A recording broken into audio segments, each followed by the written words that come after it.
여러분이 양치기 소년이라고 하는 그 동화 얘기 알죠? 양을 치면서 하루 종일 풀밭에 누워서 흘러가는 구름만 바라보니까 너무 심심한 거예요. 그래서 사람들의 주목을 끌기 위해 가지고 갑자기 늑대가 나타났다 하니까 사람들이 몰려들었어요. 깜짝 놀라는 그 표정들을 보니까 얼마나 재밌는지 몇 번을 반복하다 보니까 사람들이 너무 화가 나가지고서 너 앞으로 다시만 한번 그렇게 하면은 너 때려주겠다 그렇게 얘기를 했어요. 어느 날도 무척 무료하고 심심했는데 풀밭에 누워가지고 하늘을 보니까 비행기 4대가 아주 그냥 하얀 꼬리를 그으면서 날아가는 거예요. 벌떡 일어나가지고 크게 외쳤는데 사람들이 몰려와서 엄청나게 두들겨 팼다는 거죠. 뭐라고 말했냐면 와, 넉대다.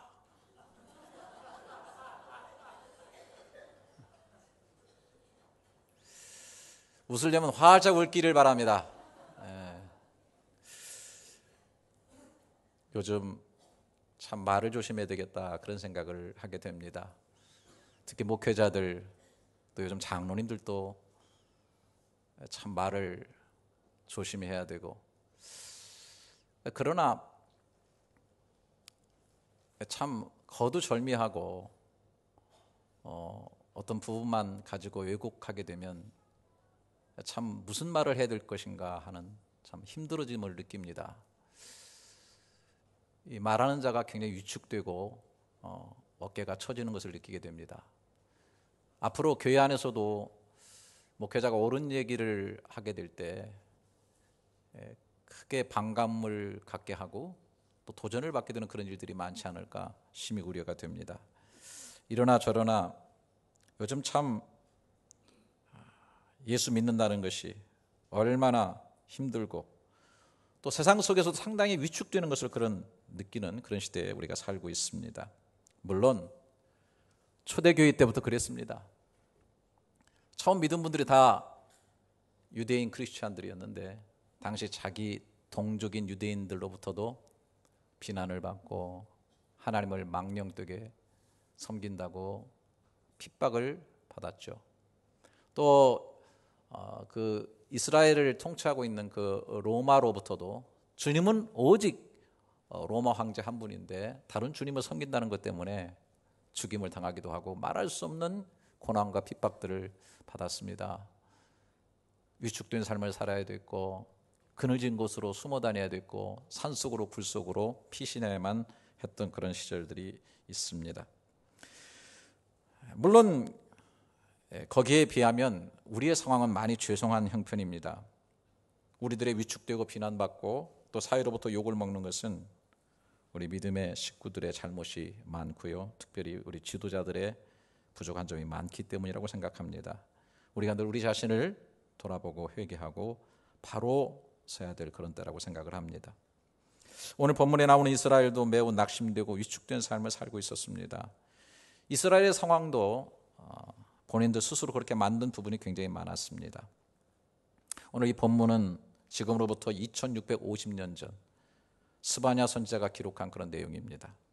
당시의 왕은 요시야 왕이었죠. 그런데 이 요시야가 왕되기 전에 그 위에 때가 보면 얼마나 악한 왕들이 쭉 있었는지 모릅니다. 특별히 그 할아버지 그 므낫세 왕은 55년을 다스렸는데 아주 온갖 악을 다 자행했고 폭정을 행한 그런 왕이었습니다. 몇 년 견디기도 힘든데 55년을 그렇게 했으니 나라가 다 거덜나고요. 사람들은 다 영적으로 황폐하고요. 아주 만신창이가 되어버린 그런 나라였습니다. 하나님은 떠난 건 물론이고요. 일월 성신을 섬기고 바알과 아세라 우상을 섬기고 또 서로 갈취하고 사기하고 그리고 매춘이 성행하고 하는 그런 아주 부독특한 그런 나라가 됐습니다. 후에 일어난 아몬이라는 왕도 정말 아버지 못지않게 악을 일삼다가 암살을 당하게 됩니다. 겨우 8살 난 요시야 왕이 왕위에 지극하게 되는 것입니다. 성전을 청결케 하고 또 유월절을 지키고 율법책을 발견해내서 개혁을 시도하지만은 너무너무 이렇게 뼛속 깊이 물들여진 이 악, 그리고 이 황폐한 그 나라의 그 상황을 반전시키기는 너무나 역부족이었다라고 하는 것입니다. 이스라엘 백성들은 이렇게 스스로 만들어진 삶의 굴레 속에 갇혀가지고 낙심하고 절망하고 깔아앉아 있고 좀 하나님의 백성이라고 하는 그런 면모를 찾아보기는 도저히 찾을 수 없는 그러한 상태로 완전히 주저앉고 전락해버린 그런 상태였습니다. 이것을 오늘 성경은 표현할 때 손이 축 늘어져 버렸다, 그렇게 표현하고 있습니다. 16절에 그날에 사람이 예루살렘에 이르기를 두려워하지 말라, 시온아 내 손을 늘어뜨리지 말라. 이 말은 한마디로 손을 늘어뜨리고 있다는 것입니다. 낙심으로 완전히 어깨가 축 늘어져 버린 그런 상태입니다. 원문에 이레프, R은 부정이에요. 이레프는 라파에서 온 것인데, 이 라파라고 하는 히브리 말은 서서히 내려가다, 낙담하다, 가라앉다, 그런 뜻입니다. 낙담으로 인해서 어깨가 축 늘어져서 마음과 몸이 가라앉아 있는 그런 상태를 말하고 있는 것입니다. 그런데 그런 한가운데 주님의 명령이 그들에게 이거는 명령입니다. 명령법으로 쓰여져 있습니다.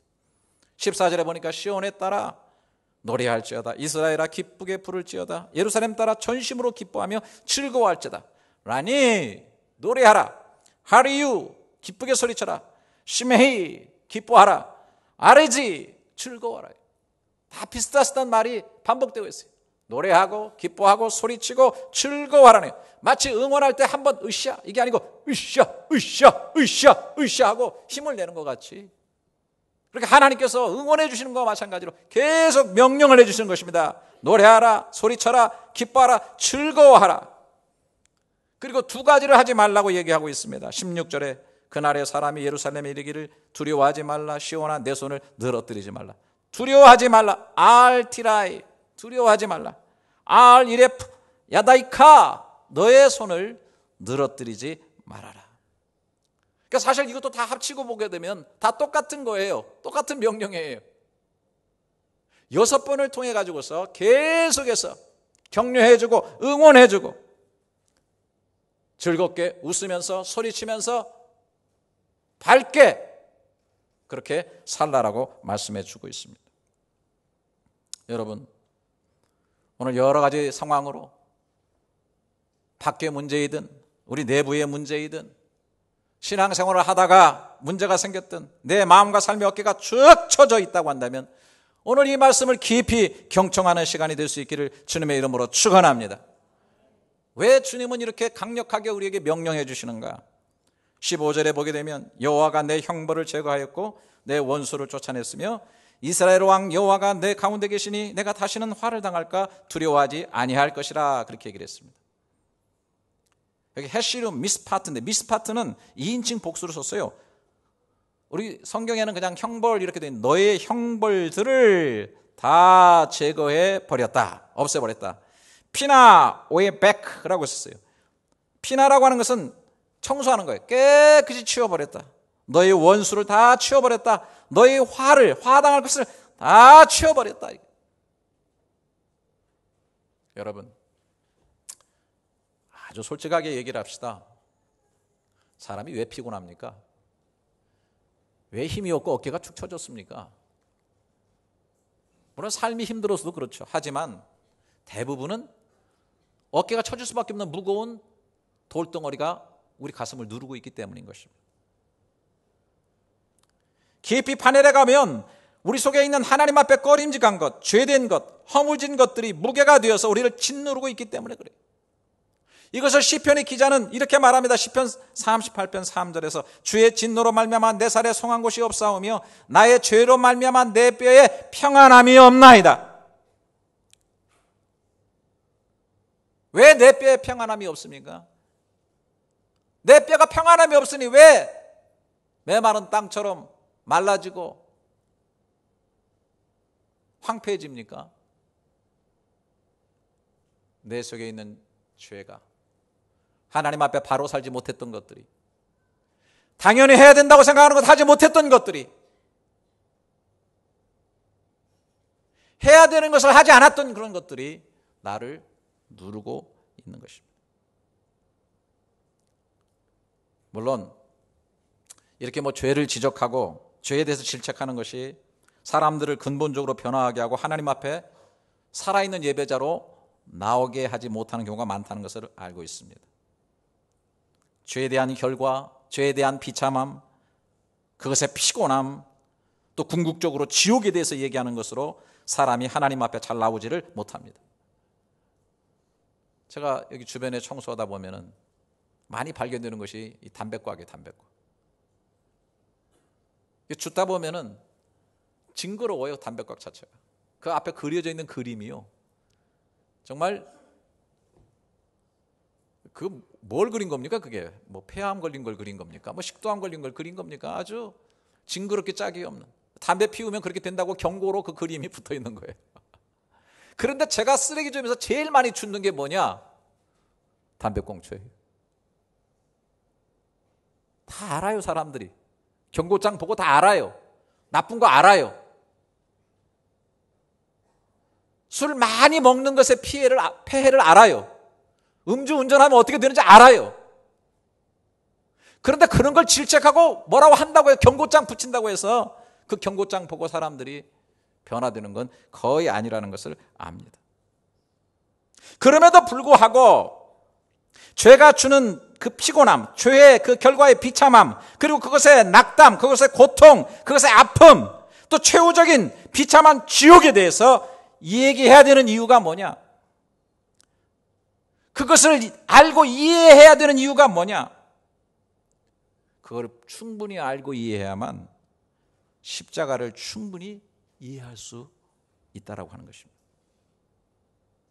죄로 인한 인생의 폐해와 비참함, 고통, 그리고 궁극적인 지옥의 참상을 충분히 알고 이해해야만 하나님께서 그 아들을 보내셔서 십자가에 대신 죽게 하시고 그 죄를 사하셨다는 사실이 정말 깊이 깨달아지고 진실로 누려진다라고 하는 사실인 것입니다.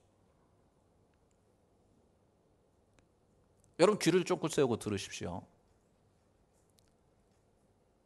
예수 믿는 사람들 중 안에도, 특히 믿지 않는 사람 중에는 이런 사람들이 많습니다만은, 하나님이 정말 사랑이시기 때문에 형벌을 내리시면 되지 않는다.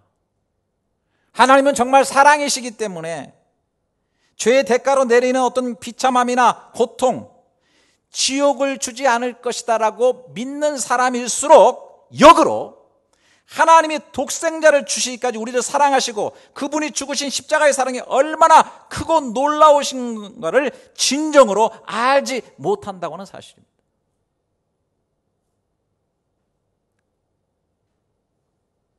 깊이 생각해야 될 것입니다.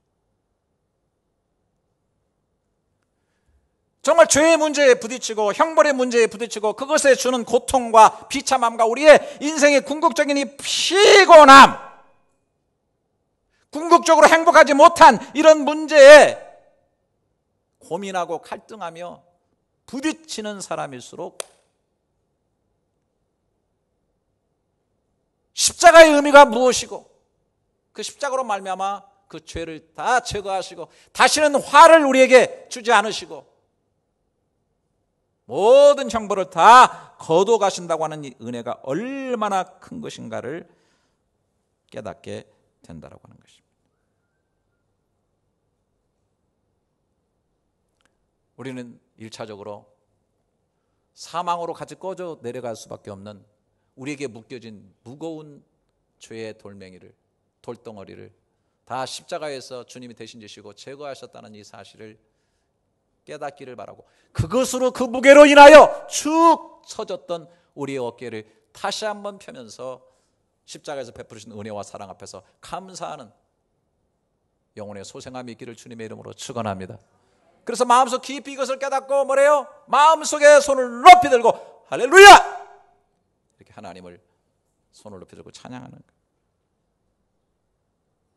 뿐만 아니라 더 중요한 것은 우리 속에 치워진 이 돌덩어리, 큰 돌덩어리, 바다에 빠지면 이것 때문에 쭉 가라앉은 이 돌덩어리를 빼내시고 대신 하나님 자신으로 우리를 채워주셨다고 하는 사실입니다. 17절에 너희 하나님 여호와가 너희의 가운데 계시니 그는 구원을 베푸실 전능자라. 가운데란 말은 히브리어로 잘난 척척하겠습니다. 케레브. 이 세레브라고 하는 말은 중앙, 사이, 그 다음에 내부, 내장이라고 하는 내장. 여호와가 너희 가운데 계신다고 해서 우리 내부에 계신다. 내 내장 속에 계신다고 합니다. 내 존재 깊은 곳에 계신다고 하는 것입니다. 그분이 우리에게 구원을 주시는 전능자 하나님이신 것입니다. 할렐루야. 여러분, 큰 드럼통에 공기가 있는데 그거 딱 막아놓고서 물속에 집어넣으려고 해보십시오. 아무리 쳐넣으려고 해도 이것이 다시 솟아올라오고 하는 거예요. 우리 안에 있는 모든 죄악과 형벌의 돌덩이 다 제거해버리시고 우리 속에 전능자 구원의 하나님이 우리 속에 계시기 때문에 우리는 모든 사건 속에서 구원함을 받을 수밖에 없다는 것입니다. 할렐루야. 죽음이 주는 궁극적인 두려움에서부터 구원, 존재론적인 불안함에서부터 구원, 미래의 불확실성에서부터의 구원, 인생의 허무와 무의미 속에서부터의 구원, 부족함에서부터의 구원, 불행하다고 느끼는 좌절감에서부터의 구원, 궁극적으로 절망하고 낙담할 수밖에 없는 존재의 실존 속에서부터도 우리를 구원해 주신다고 하는 사실입니다. 구름이 달을 잡아놓을 수 없습니다. 단지 가릴 뿐입니다. 어두움과 근심이 우리를 가릴 수는 있지만 우리는 구름에 달 가듯 구원을 향해서 나가는 존재가 된 것입니다. 할렐루야. 그러니 우리가 그 주님 때문에 마음의 손을 높이 들고 할렐루야 찬양하면서 가는 것입니다. 뿐만 아니라 우리 속에 계신 주님은 우리 존재를 너무나 귀하게 여기십니다. 17절에 너희 하나님 여호와가 너희 가운데 계시니 그는 구원을 베푸실 전능자시라. 그가 너로 말미암아 기쁨을 이기지 못하여 하시며 너를 잠잠히 사랑하시며 너로 말미암아 즐거이 부르며 기뻐하시리라 하리라. 너로 말미암아 기쁨을 이기지 못하여. 이 말이 너무 좋아가지고 제가 원문을 또 찾아봤더니 이시스라고. 이시스 이거는 뭐냐면 기뻐 날뛰다 그런 뜻입니다. 정말 반가운 사람 만나면 막 기뻐 날뛰죠. 이런 식으로. 그러면 하나님이 우리를 볼 때 이렇게 기뻐 날뛰시겠습니까? 기영아 이렇게 상상이 되십니까? 전 상상이 안 돼. 어떻게 하나님이 나 같은 존재를 보고서 그렇게 기뻐 날뛰시며 좋아하실까? 말이 되나? 근데 제가 세상을 살아가면서 저 때문에 기뻐 날뛰는 몇몇 인간들을 제가 알고 있습니다. 저한테도 있어요. 제 삶에도. 제가 어렸을 때 초등학교도 들어가기 전에 저 시골 깡촌에 전기도 안 들어오는 그 시골에서 살다가 이모님이 서울에 계시기 때문에 제가 그 이모님 백으로 서울을 딱 가가지고서 한 달여 이렇게 거기 머물렀어요. 막 사투리슨 쓰던 내가 막 그랬니 저랬니까지 익숙해져가지고 완전히 서울물을 조금 먹었어요. 그냥 옛날에는 촌바를 완전히 날렸는데 그래가지고 이제 또 이모가 또 옷가게를 2개나 크게 했기 때문에 주신 새 옷을 번쩍번쩍하게 입고 가방에다 딱 넣고서 이제 제 금이 환영하는 거죠. 집으로 딱 들어와가지고 막 대문을 들어설 때 꽝 하고 들어서면서 엄마 나왔다고 엄마 했더니 엄마가 그 툇마루에서 바느질하고 딱 계시다가요 정말 그거를 그대로 던지더니 맨발로 그 마당이 굉장히 좀 지금 가면 좀 좁을지 몰라도 옛날에는 굉장히 길었습니다. 제가 볼 때 거기를 막 그냥 맨발로 갈아주더니 저를 막 숨이 막 넘어게 하더니 내 새끼 기영아 그러면서 막 바들바들 떨면서 처음으로 헤어져 가지고 그렇게 이제 한 달 이상이 있다 보니까 엄마가 얼마나 보고 싶었고 이 아들 저는 왜냐면 제가 왜 충격을 받았냐면 저는 그런 상상을 해보질 않았어요. 저는 그냥 자랑하려고 엄마 서울 갔다 왔어 엄마 하고 들어갔는데 엄마는 막 마당을 가르쳐 뛰어가지고 저를 막 그냥 막 눈물 흘리시는 그것이 거의 60이 지금 제가 가까운데 제 가슴속에 지금도 생생한 그림으로 남아있어요. 정말 이렇게 내 존재 자체를 기뻐해 주는 분이 있구나. 제가 제 자녀를 볼 때도 마찬가지입니다. 어떤 때는 마음에 들지도 않고 어떤 때는 정말 저것들이 웬수구나 그런 생각이 들 때도 있고 나의 피를 빨아먹고 사는 영원한 기생충들이구나 그런 생각을 할 때도 많이 있어요. 그래도요, 또 보면 그렇게 좋을 수가 없어요. 이번에도 미국 가가지고서 이제 우리 아들, 큰딸은 이미 커버렸으니까 큰딸을 어떻게 껴안고 잘 수도 없고, 그런데 그 아들 놈은 대학생이지만 그래도 뉴욕에서 이제 처제집에 같이 있다 보니까 방이 뭐 몇 개 없으니까 뭐 막 여기저기 흩어져가지고 막 거실에서도 자고 막 창고에서도 자고 막 그랬어요. 그냥 우리 아들은 거실에서 자는데요.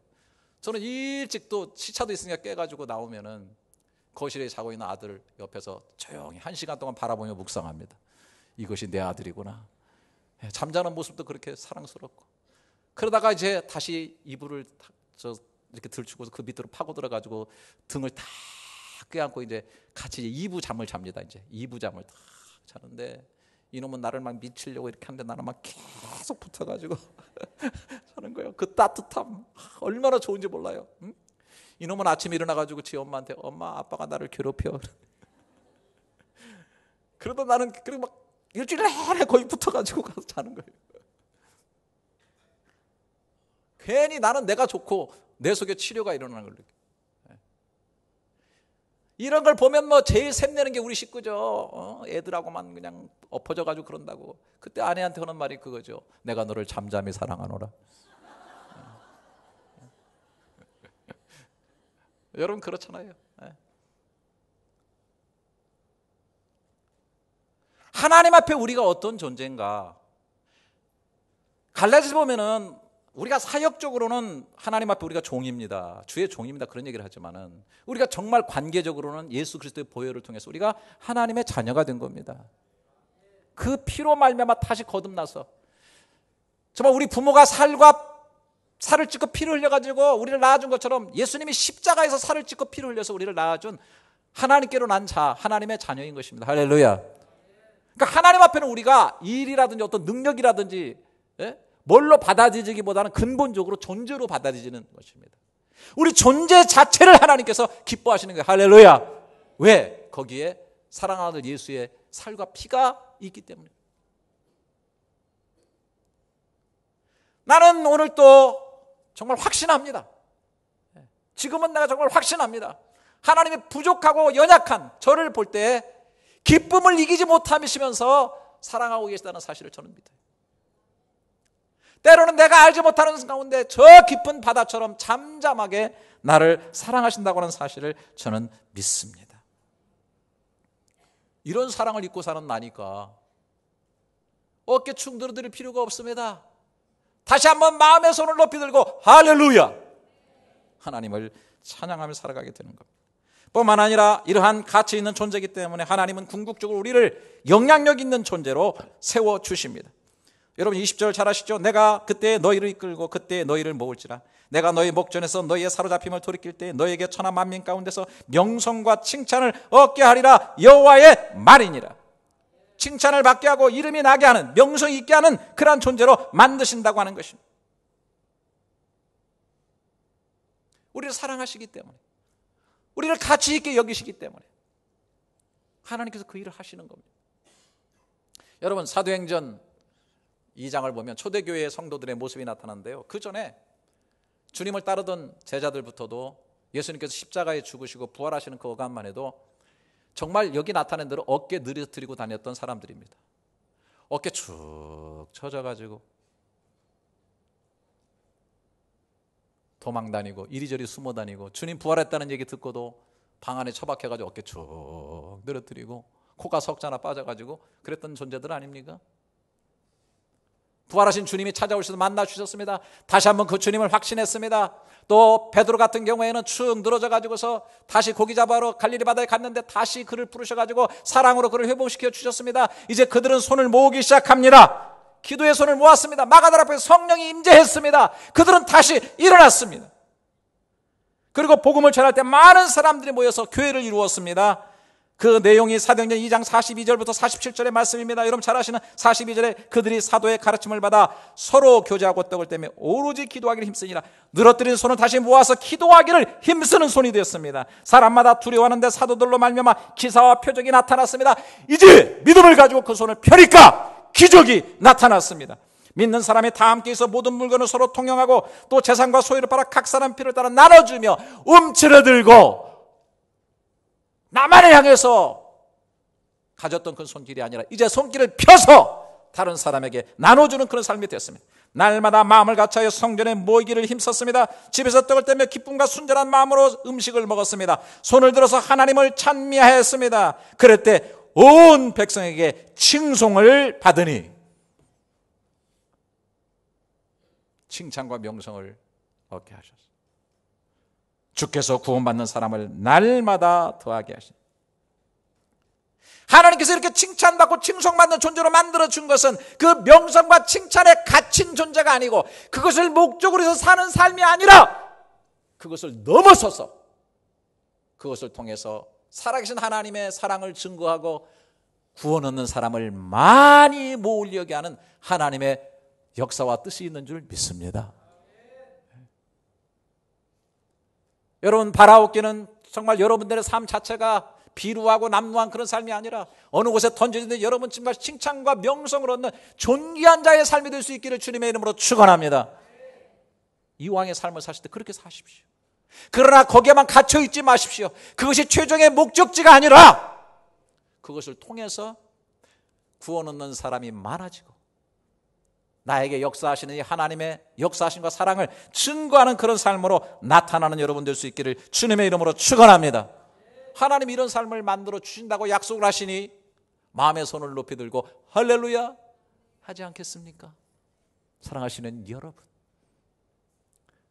제가 평소에 이런 거를 잘 하지 않지만 오늘 또 한번 해봐야 될 것 같습니다. 정말 죄송하지만은 제가 부탁드리오니 한번 꼭 따라서 해주시겠습니까? 자, 어깨를 한번 쭉 펴시기 바랍니다. 자, 어깨 늘어뜨리지 말고 쭉 펴시고, 자, 어쩌다 한번 하는 거 잘해 주시기 바랍니다. 자, 손을 높이 드시고, 손을 높이 들고 할렐루야! 다시 한번 내렸다가 손을 높이 들고 할렐루야 합니다. 시작! 할렐루야! 너무 멋있다. 여러분은 어쩔 줄 몰라도 여기서 보니까 하나님이 너무 기뻐하실 것 같아요. 우리 백성들이 움츠려가지고 기죽어가지고 째째하게 비굴하게 손발 날리면서 그렇게 살지 않고 말이죠. 정말 당당하게 어깨 펴고 하나님의 영광을 바라보면서 기도의 손도 모으고 찬양의 손도 올리고 봉사의 손도 잡고 할렐루야 힘차게 살아가는 걸 주님이 원하신 줄을 믿습니다. 그래서 이제는 여러분 손 늘어뜨리고 살지 않겠습니다. 마음에 결심하시기 바랍니다. 기도하는 손 모으겠습니다. 사랑하는 손 펴겠습니다. 손을 높이 들고 찬양하며 예배하며 살겠습니다. 봉사하며 섬기는 손으로 열심히 살겠습니다. 영혼을 붙들고 예수님께로 인도하여 구원받게 하는 손으로 살겠습니다. 지친 영혼들 일으켜주고 저들이 힘내어 다른 사람들을 구원하고 섬기는 삶으로 자라도록 양육하고 키우는 손으로 힘차게 쓰임 받겠습니다. 결단하는 여러분들 될 수 있기를 주님의 이름으로 축원합니다. 기도하겠습니다. 주님, 요즘처럼 믿음의 성도들이 움츠리고 위축되어 어깨 늘어뜨리고 사는 적은 없는 것 같아요. 저희의 믿음 없음과 부족함과 당당하고 떳떳하지 못한, 말씀대로 살지 못한 삶이 이런 결과를 만들었기에 깊은 용서를 주 앞에 구합니다. 하지만 주님의 사랑과 그 한없는 용서와 또 모든 죄와 형벌을 다 십자가에서 제하여 주심을 굳게 믿고 늘 힘을 내게 하여 주시고 우리 속에 계신 주님 때문에 늘 기뻐하며 감사한 찬양이 끊이지 않게 해 주시옵소서. 우리 존재 자체를 기뻐하시고 늘 사랑해 주심과 사랑하시기에 존귀하고 아름답게 만들어 주시는 능력을 끝까지 믿고 다시 손을 추스려서 기도하고 예배하고 사랑하고 봉사하며 사명을 감당하는 삶으로 승리할 수 있게 해 주시옵소서. 오늘도 펴서 하나님 앞에 드리는 모든 예물을 기쁘게 받으시고 드리고 나누는 자만이 알 수 있는 신령하고 비밀한 은혜와 축복이 저들 가운데 가득하게 해 주옵소서. 부엌, 카페, 차량, 방송실, 독서실, 교사, 목장, 남녀 전도회, 교육, 예배, 서무, 선교, 재정, 교회 관리로 수고하는 모든 분들의 헌신과 수고의 손길에 복의 복을 더하여 주시옵소서. 존귀하신 예수님의 이름으로 기도드립니다. 아멘.